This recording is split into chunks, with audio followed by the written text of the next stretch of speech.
नवरात्रि हिंदू धर्म का एक प्रमुख पर्व है जो माँ दुर्गा की उपासना के रूप में मनाया जाता है। इसका अर्थ होता है 9 रातें।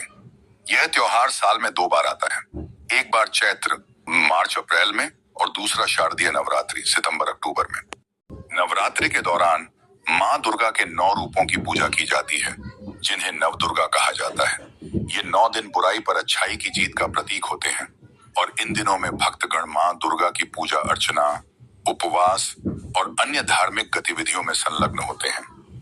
नवरात्रि मनाने का कारण, नवरात्रि के त्योहार के पीछे एक प्रमुख कथा है, जिसमें महिषासुर नामक राक्षस ने देवताओं को हराकर स्वर्ग लोक पर अधिकार कर लिया था। महिषासुर को वरदान था कि उसे कोई पुरुष या देवता मार नहीं सकता। उसने देवताओं को त्रस्त कर दिया था।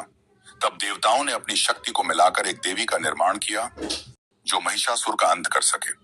उस देवी को माँ दुर्गा के रूप में जाना जाता है। माँ दुर्गा और महिषासुर के बीच 9 दिन तक घोर युद्ध चला। अंत में 10वें दिन माँ दुर्गा ने महिषासुर का वध किया।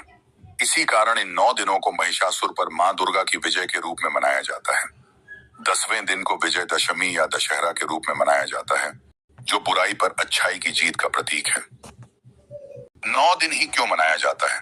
नवरात्रि को 9 दिन मनाने के पीछे धार्मिक और आध्यात्मिक दोनों कारण हैं। माँ दुर्गा के 9 रूप हैं और प्रत्येक दिन एक विशेष रूप की पूजा की जाती है। ये 9 दिन अलग अलग ऊर्जा और शक्ति के प्रतीक माने जाते हैं। 1. शैलपुत्री। पहला दिन है धरती की शक्ति का प्रतीक। 2. ब्रह्मचारिणी। दूसरा दिन है तपस्या और धैर्य की शक्ति। 3. चंद्रघंटा। तीसरा दिन है शक्ति और साहस की देवी। 4. कूष्मांडा। चौथा दिन है सृजन की देवी। 5. स्कंद माता। 5वां दिन है ज्ञान और बुद्धि की देवी। 6. कात्यायनी छाड़, वीरता और साहस का प्रतीक। 7. कालरात्रि। 7वां दिन है बुराई का अंत करने वाली। 8. महागौरी का प्रतीक, नह शांति और मोक्ष। 9. सिद्धिदात्री। 9वां दिन है सभी सिद्धियों की देवी। ये 9 दिन आत्मशुद्धि, ध्यान और शक्ति संचय के लिए महत्वपूर्ण माने जाते हैं।